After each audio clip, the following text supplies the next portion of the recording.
Good evening, good people. This is Stone Stanza coming at you. Just wanted to share with the transportation world, box trucks, especially. This is 100% the box truck, the Small Business and Transportation Coalition. SBTC releases a statement on the highway bill. And this was for immediate release. Right here, the Small Business and Transportation Coalition believes the highway bill is a good start, but does not go far enough to help small trucking businesses. Washington, D.C. on June 7, 2021. The Small Business and Transportation Coalition supports some parts of the proposed highway bill, H.R. 3684, which was introduced in Congress on June 4th. But says that it does not go far enough to help small trucking businesses. James Lamb, SBTC, the Coalition Straight Bucks Truck Coalition Executive Director, notes that the bill provides a significant amount of money for improved truck parking, which is desperately needed, but Congress needs to do more in this area. Truckers across the country are attacked daily while they are sleeping in rest stops and often when they are traveling on the highways.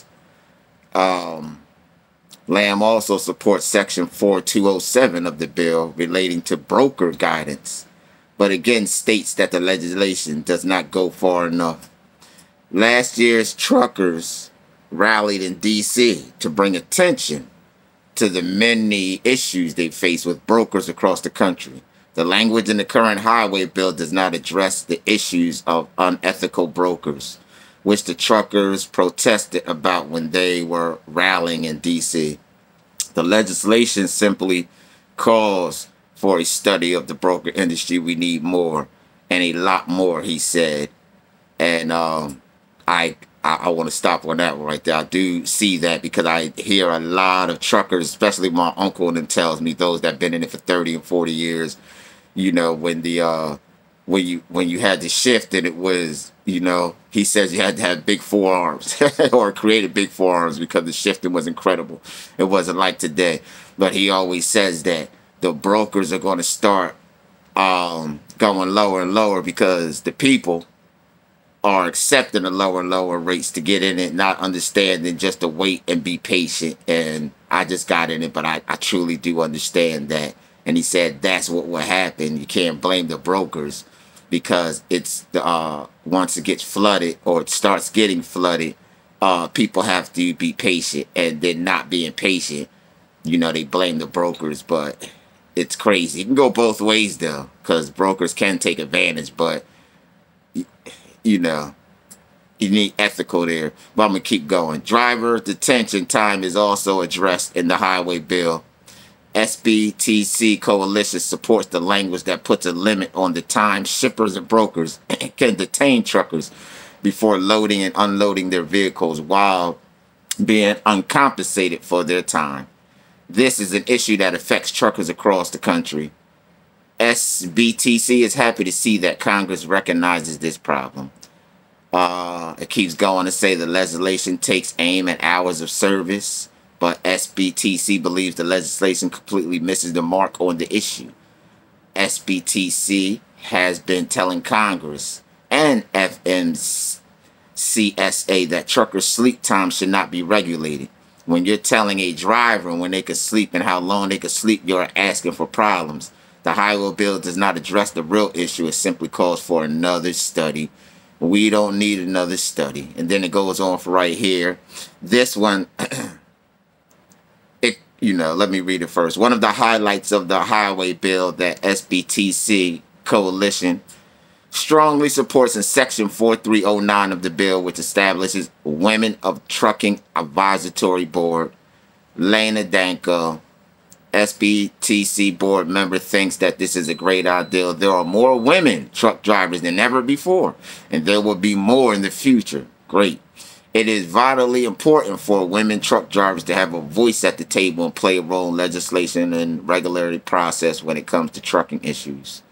And they go on to say that they believe that there should be at least 2 women on board from every sector listed in the bill. So to me, that's where it's going to bring discrimination. But I know what they're saying too, just because they're, attacking different things. that's when some truckers should be allowed guns. Who can have them? The ones that can't have them. It's still up to the person's choice. But if a man could do it alone, a woman could do it alone. A bullet don't have no, or it don't even have to be that, you know. But we don't want that, but you know. But just to protect our women, that's great too, to have 2 women on board. So we should have 2 men on board, you know, just to make it equal also.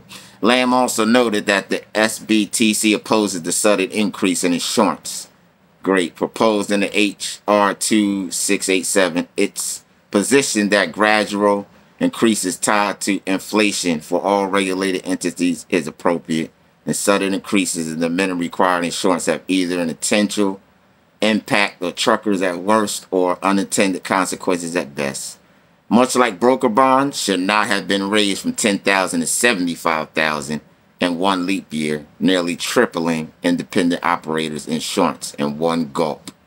So the SBTC coalition has been lobbying for its proposed Truck Driver Protection Act, which would, among the other things, require FMCSA to promote and protect the personal safety of operators, commercial motor vehicles, interstate commerce, and would specifically outlaw violence or threats of violence against operationals of small motor vehicles. As James Lamb noted, the highway bill is a perfect piece of legislation to incorporate the language we propose for truck driver protection. That's great.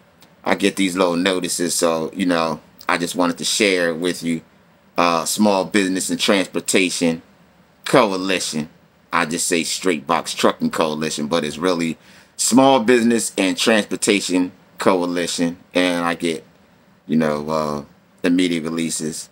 So I just wanted to share that with you. And enjoy. Have a nice day.